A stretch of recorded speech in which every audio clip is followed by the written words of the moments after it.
మీనాక్షిపురం ప్రజలు తమ ఊరిని వదిలిపెట్టి ఎందుకు వెళ్ళిపోయారు? కేరళలోని ఆ ఊళ్ళో భయంకరమైన శబ్దాలు ఎక్కడి నుంచి వస్తున్నాయి?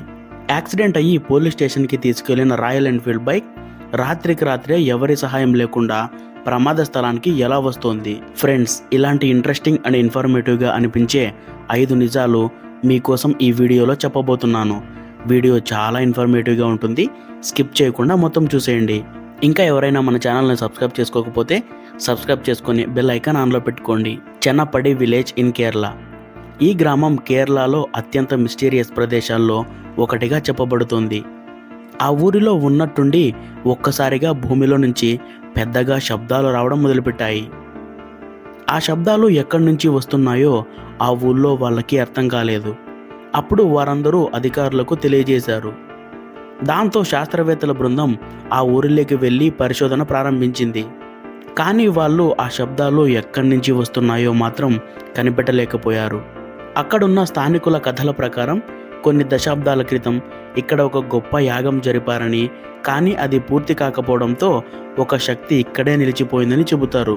ఇంతకీ ఆ శబ్దాలు ఎక్కడి నుంచి వస్తున్నాయో చివరికి కూడా మిస్టరీగానే మారింది. మీనాక్షిపురం ఇన్ తమిళనాడు. తమిళనాడు రాష్ట్రం ట్యూటుకేరన్ జిల్లాలో మీనాక్షిపురం అనే గ్రామం ఉంది.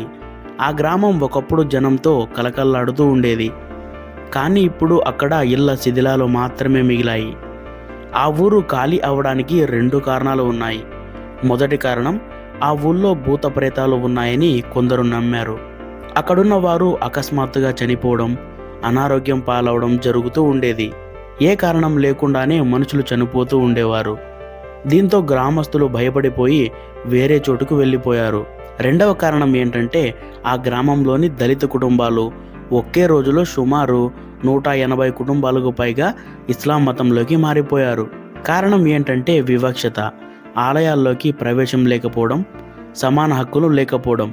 దీంతో వారి మధ్య వివాదాలు చెలరేగి ఊరి వదిలి వెళ్ళిపోయారు.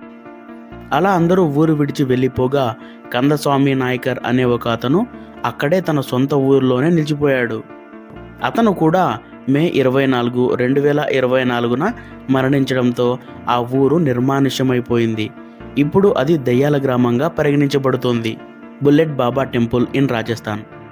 రాజస్థాన్ రాష్ట్రంలో జోధ్పూర్ పోఖ్రాన్ హైవేపై చౌపాలి అనే ఒక చిన్న గ్రామంలో ఒక దేవాలయం ఉంది. దీన్నే బుల్లెట్ బాబా మందిర్ లేదా ఓం బన్నా మందిర్ అని పిలుస్తారు. ఇది సాధారణ మందిరం కాదు. ఇక్కడ భక్తులు పూజించే దేవుడు ఒక వ్యక్తి కాదు, ఒక మోటార్ సైకిల్. అవును, మీరు విన్నది నిజమే. రాయల్ ఎన్ఫీల్డ్ బైక్ను ఇక్కడ దేవునిగా పూజిస్తారు. ఇంతకు రాయల్ ఎన్ఫీల్డ్ బైక్ను అక్కడ ఎందుకు పూజిస్తారంటే దాని వెనుక ఒక కథ ఉంది. 1991లో స్థానికంగా ఆ ఊళ్ళో ఓం సింగ్ రాథోర్ అనే యువకుడు నివసించేవాడు. అతనిని అందరూ ఓం బన్నా అని పిలిచేవారు. అతను ఒకరోజు తన రాయల్ ఎన్ఫీల్డ్ బైక్లో ప్రయాణిస్తున్నప్పుడు ఒక్కసారిగా కంట్రోల్ తప్పి చెట్టును ఢీకొట్టాడు.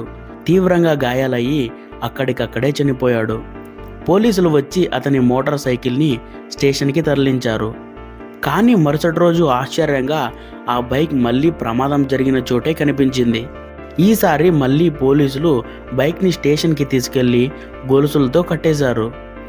అయినా కూడా ఆ బైక్ ఆ గొలుసులను విడిపించుకొని మళ్ళీ మరుసటి రోజు అదే ప్రమాద స్థలంలో కనిపించింది. తరువాత పోలీసులు దానికి లాక్ వేశారు, పెట్రోల్ తీసేశారు, బైక్ను భూమి మీద పడుకోబెట్టారు. అయినా కూడా అది తిరిగి అదే ప్లేస్లోకి వచ్చేది.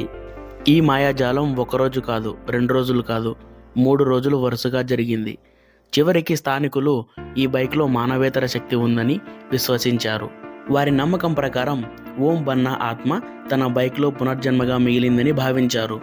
అప్పటి నుంచి ఆ ప్రాంతాన్ని పవిత్ర స్థలంగా మార్చారు.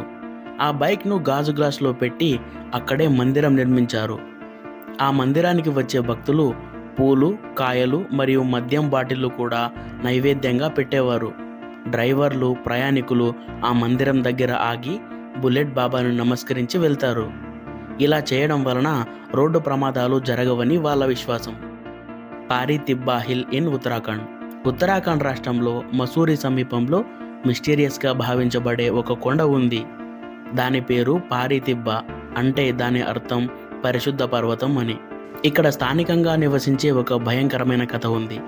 చాలా సంవత్సరాల క్రితం ఒక ప్రేమ జంట తల్లిదండ్రులు ప్రేమను నిరాకరించడంతో ఈ కొండపైకి వెళ్ళి ఆత్మహత్య చేసుకున్నారని చెబుతారు.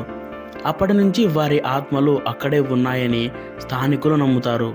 ఎందుకంటే ఆ కొండ మీదకి వెళ్తే ఫోన్ సిగ్నల్స్ పనిచేయవు. ఆ కొండ సమీపానికి జంతువులు కూడా రావట. అంతేకాకుండా రాత్రి సమయాల్లో అక్కడ ఉండే మంచు భయంకరమైన రూపాల్లో కనిపిస్తుందని స్థానికులు చెబుతుంటారు. అప్పుడప్పుడు ఆ కొండ మీద వింత వింత అరుపులు వినిపిస్తాయని అక్కడ ప్రజలు భయపడుతూ ఉంటారు. Mount Roraima, Venezuela, Guyana, Brazil ఈ 3 దేశాల సరిహద్దు మధ్యలో ఒక ప్రాచీన కొండ ఉంది. దాని పేరు మౌంట్ రోరైమా. ఇది మిగతా కొండలా కాదు. దాని ఎడ్జెస్ అన్నీ నిటారుగా ఉంటాయి. పైనకి వెళ్ళడం చాలా కష్టమైన పని. ఈ మౌంటైన్ యొక్క పైభాగం ఎప్పుడూ మేఘాలతో కప్పబడి ఉంటుంది. ఇక్కడ చాలా జీవులు ఉన్నాయి. ఈ జీవుల్లో చాలా భాగం వరకు ఈ భూమి మీద ఎక్కడా కనిపించవు. అందుకే దీన్ని ఎలివేటెడ్ ఐలాండ్ ఆఫ్ ఎవాల్యూషన్ అని అంటారు. హెలియం ఫోరా అనే ఒక రకమైన డేంజరస్ ప్లాంట్స్, బుష్ టోడ్ అనే కప్పలు, green iguana, viper and coral అనే పాములు ఉన్నాయి. ఉభయచరాలు, పక్షులు, ఎలుకలు, కీటకాలు ఉన్నాయి. అంతేకాకుండా అనకొండ పామును కూడా చూసాం అని ఆ కొండ మీదకి ట్రెక్కింగ్ వెళ్ళేవారు చెప్తూ ఉంటారు. ఆ చుట్టుపక్కల నివసిస్తున్న పెమన్ తెగవారు ఆ పర్వతం మీద రాత్రిళ్ళు ఏవో వెలుతుర్లు వస్తాయని చెబుతున్నారు. అంతేకాకుండా ఆ కొండ ఏలియన్స్ దిగే స్థలం అని కూడా నమ్ముతారు. కొన్ని చోట్ల భయంకరమైన గుహలు ఉన్నాయి. అక్కడకు వెళ్ళాక దిశ తప్పడం లేదా రేడియో సిగ్నల్స్ బ్లాక్ అయినట్లు రిపోర్టులు కూడా ఉన్నాయి. ఇది ఎలక్ట్రోమాగ్నెటిక్ డిస్టర్బెన్సెస్ అని కొందరు, లేదు అదృశ్య శక్తుల ప్రభావం అని కొందరు నమ్ముతారు. ఫ్రెండ్స్, ఇంతటితో అయితే మన వీడియో ముగుస్తుంది. ఈ 5 నిజాల్లో ఏ నిజం మీకు ఇంట్రెస్టింగ్గా అనిపించిందో కామెంట్ చేయండి. ఇంకా ఎవరైనా మన ఛానల్ని సబ్స్క్రైబ్ చేసుకోకపోతే సబ్స్క్రైబ్ చేసుకొని బెల్ ఐకాన్ ఆన్లో పెట్టుకోండి. Love you all.